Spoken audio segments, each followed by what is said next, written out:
Town chairman मोड़ो मीर अली अकबर का Christmas के मौके पर पैगाम में कहा कि क्रिसमस की आमद अमन और हमदर्दी का पैगाम लेकर आता है।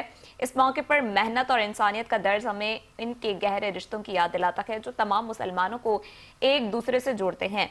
बाद अज़ां उन्होंने केक भी काटा। चेयरमैन मोड़ो मीर टाउन अली अकबर ने मसीही बरादरी के मजहबी त्यौहार क्रिसमस के मौके पर मसीही आबादियों का तफसीली दौरा भी किया। मसीही बरादरी की उमायदीन, चर्च इंतजामिया भी मौजूद। इस मौके पर उन्होंने बताया कि मसीही मुलाजमीन को बरवक्त तनख्वाहों की अदायगी कर दी गई है और साथ साथ उनकी रिहायशी आबादियों और इबादत गाहों के क़ुर्ब जब्बार पर खुसूसी तौर पर सफाई सुथराई, स्ट्रीट लाइट्स की तनसीब और दीगर बल्दियाती सहूलियात की फराहमी के लिए मुतालिका अफसरान को हिदायत जारी की थी।